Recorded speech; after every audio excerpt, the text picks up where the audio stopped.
Hello friends, welcome back to my channel village food recipe. So இன்றைக்கி வந்து பார்த்திங்கன்னா நம்ம இட்லி மாவு வந்து எப்படி அரைக்கிறது, அதுவும் பஞ்சு மாதிரி இட்லி வரணும் அப்படின்னா அதுக்கு நம்ம என்னென்ன பொருள்கள்லாம் போட்டு இட்லி மாவு அரைக்கிறது அப்படின்றது தான் பார்க்க போகிறோம். நிறைய பேர் பார்த்திங்கன்னா நம்ம ஜவ்வரிசி போட்டால் தான் இட்லி உப்பி வரும், அப்படி இல்லைனா வெந்தயம் போடணும்னு நினச்சிட்ருக்கீங்க. அப்படிலாம் எதுவுமே கிடையாது. வெறும் இட்லி அரிசி உளுந்து மட்டும் வச்சு எப்படி இட்லி வந்து பஞ்சு மாதிரி நம்ம வார்த்து எடுக்கலாம் அப்படின்னு தான் பார்க்க போகிறோம். வாங்க பார்க்கலாம். அளவுன்னு பார்த்தோம் அப்படின்னா பொதுவாக 1 கிலோவுக்கு 200 கிராம் உளுந்து போடலாம். இதை நீங்கள் போட்டாலே உங்களுக்கு இட்லி பஞ்சு மாதிரி வரும். இல்லைனா ஒரு 1/4 கிலோ உளுந்து நீங்கள் எடுத்துக்கலாம். இப்போ நான் பார்த்தீங்கன்னா 1 கிலோ இட்லி அரிசி எடுத்து ஊற வச்சுருக்கேன். இங்கே பார்த்தீங்கன்னா ஒரு 200 கிராம்லேருந்து ஒரு 250 கிராம் கிட்டே இருக்கும் உங்களுக்கு இந்த உளுந்து. இதை எடுத்து ஊற வச்சுருக்கேன். உளுந்து பார்த்தீங்கன்னா 1 மணி நேரம் தான் இட்லிக்கு ஊறணும். அப்படி ஊறினா மட்டும்தான் இட்லி பஞ்சு மாதிரி வரும். ரொம்ப அதிகமாக ஊறக்கூடாது. ஊறினா இட்லி வந்து நீர்க்க ஆகிடும் உங்களுக்கு இட்லி மாவு.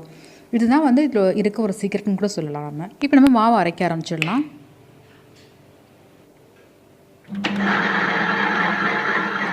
இப்போ உளுந்துக்கு போடுறதுக்கு முன்னாடி நம்ம தண்ணி கொஞ்சமாக ஊற்றிட்டுவோம். கிரைண்டரில் ஊற்றிட்டு இப்போ உளுந்து போட்டுருவோம். உளுந்து போடும்போது பார்த்திங்கன்னா ரொம்ப ஆரம்பத்திலே தண்ணி ஜாஸ்தி ஊற்றிடாமல் கொஞ்சம் இருக்கட்டும் கையில். ஸோ நம்ம கொஞ்சம் கொஞ்சமாக அதை அரைச்சிட்டே இருக்கும்போது நம்ம இடையில சேர்த்துக்கலாம்.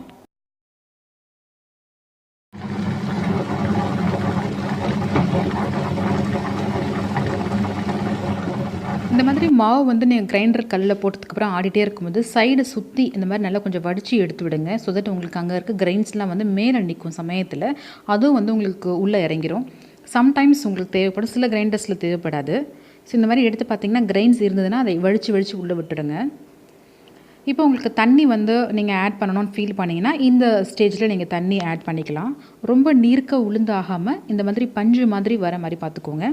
நீங்கள் கையில் வந்து உளுந்து நீங்கள் எடுத்தீங்க அப்படின்னா கீழே கொட்டும்போது கொஞ்சம் டைம் எடுத்து பொறுமையாக கீழே விழணும். அப்போ தான் வந்து உளுந்து உங்களுக்கு சரியான பதத்தில் ஆடி இருக்குது அப்படின்னு அர்த்தம். டக்குன்னு கீழே ஊற்றக்கூடாது. ஊற்றிருச்சுன்னா உளுந்து பதம் மாறி போச்சுன்னு அர்த்தம். இட்லி உங்களுக்கு சாஃப்டாக வராது. இது பாருங்கள், இந்த மாதிரி இருக்கணும். எடுத்தோம் கையில் அப்படின்னா அப்படியே பந்து மாதிரி நமக்கு வரணும். உளுந்து கீழே போடும்போது டைம் எடுத்து தான் கீழே விழணும். உடனே கீழே ஊற்றிடக்கூடாது. இப்போ அடுத்தது பார்த்திங்கன்னா நம்ம அரிசியும் ஆட்டி எடுத்துடலாம்.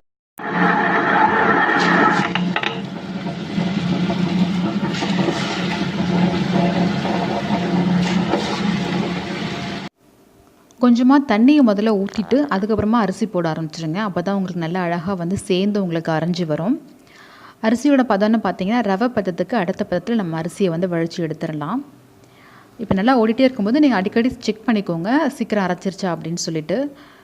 உங்களுக்கு பார்த்தீங்கன்னா இப்போது நல்ல மாவு அரைஞ்சிருச்சு. நல்ல ரொம்ப குழன்னு மாவு அரைச்சிடக்கூடாது, ரொம்ப சாஃப்டாக. அப்போ இட்லி வந்து உங்களுக்கு மேலே வழுவழுன்னு இருக்கும்.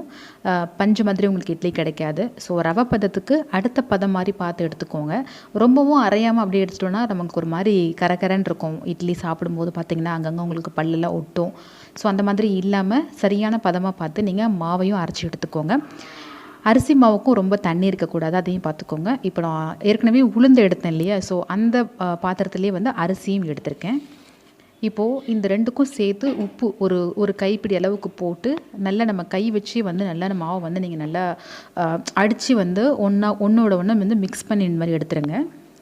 இப்போ பார்த்தீங்கன்னா உங்களுக்கு அரிசியும் உளுந்தும் நல்லா ஈக்குவலாக வந்து உங்களுக்கு ஈவனாக வந்து நல்லா ஸ்ப்ரெட் ஆகிற மாதிரி நல்லா இதை கரைச்சி எடுத்துக்கோங்க மாவு. கை வந்து நம்ம கரைக்கிறவங்க கையை பொறுத்தும் மாவு வந்து சீக்கிரமாக வந்து ஃபெர்மெண்ட் ஆகும்னு சொல்லுவாங்க. ஸோ அது இல்லாமல் பார்த்துக்கோங்க. உங்களுக்கு ஓவர் நைட் வந்து நீங்கள் இதை வந்து நல்லா அப்படியே விட்டுட்டு மறுநாள் காலையில் நீங்கள் இட்லி வார்த்து எடுத்தோம் அப்படின்னா கட்டாயம் பஞ்சு மாதிரி உங்களுக்கு சூப்பரான ஒரு இட்லி கிடச்சிரும். ஸோ நீங்கள் இது கட்டாயம் ட்ரை பண்ணி பாருங்கள். உளுந்து வந்து 1 மணி நேரத்துக்கு மேலே ஊறக்கூடாது. நாளைக்கு இந்த இட்லி மாவில் செஞ்ச இட்லியோட ஒரு அற்புதமான சட்னியோடு சேர்த்தோ அப்படி இல்லைன்னா ஒரு அழகான ஒரு தொக்கோடு சேர்த்து நான் நாளைக்கு உங்களை திரும்பவும் மற்றும் ஒரு பதிவில் மிக விரைவில் சந்திக்கிறேன். பாய்.